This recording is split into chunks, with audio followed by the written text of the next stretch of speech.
Every second is a memory trying not to fade. We are born from a whisper, a silent agreement between what was and what will be. Look around you. This is the desert of our past. Where time lies broken, its hands stilled, shadows walk backward here, searching for the moments that gave them form, for the light they once cast. In this silence, can you hear it? The quiet hum of everything you've ever been, a chorus of forgotten heartbeats. I once drank from the river of who I was, and saw myself dissolve into yesterday. Faces emerged from the water, soft and fleeting like ripples in a dream. They were my faces. The ones I wore in other lives, other seasons. Each reflection was a ghost, a promise I made to a version of myself I no longer recognize. They smiled with my mouth, cried with my eyes, yet they were strangers. Carried away by a current that flows only in one direction away. Who are we? If not the sum of all the faces we've left behind in the water. Do you remember the light in your childhood room? It was different then, wasn't it? Warmer, softer.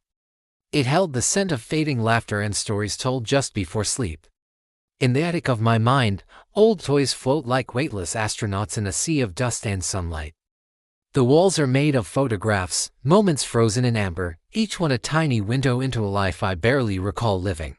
There's a bittersweet warmth in these echoes, a gentle ache for a home we can never truly return to, because the person who lived there is gone. We are just visitors now, walking through the museum of our own becoming, and every reflection. I am someone I could have been. I stand in a room of endless mirrors, a hall of infinite possibilities. One self turns left where I turned right.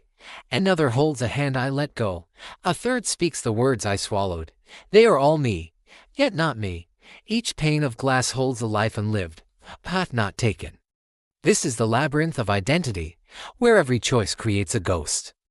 And we are haunted by the people we almost became.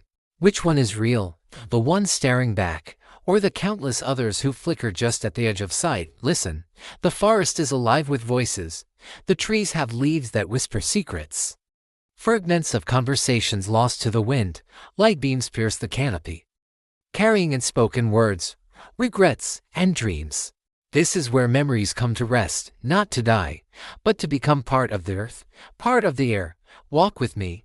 The ground is soft with the letters never sent, the apologies never made. Layered whispers overlap my thoughts, your thoughts. The collective sigh of a world that remembers everything, even when we forget.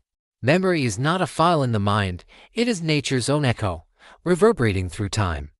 If memory is an echo, then perhaps I am the sound still searching for its source.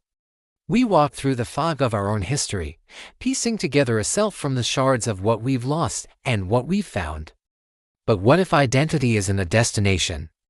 What if it's the journey itself? The act of searching, of calling out into the void and listening for a reply. The figure ahead walks into the light, and time begins to reverse, softly, like a film rewinding. The clocks begin to tick backward, the shadows return to their bodies, the faces in the river become whole again. We are not just the echo. We are the voice. We are the sound. And we are, finally, returning to the moment it all began, not to change it, but to understand, to be still, to be whole.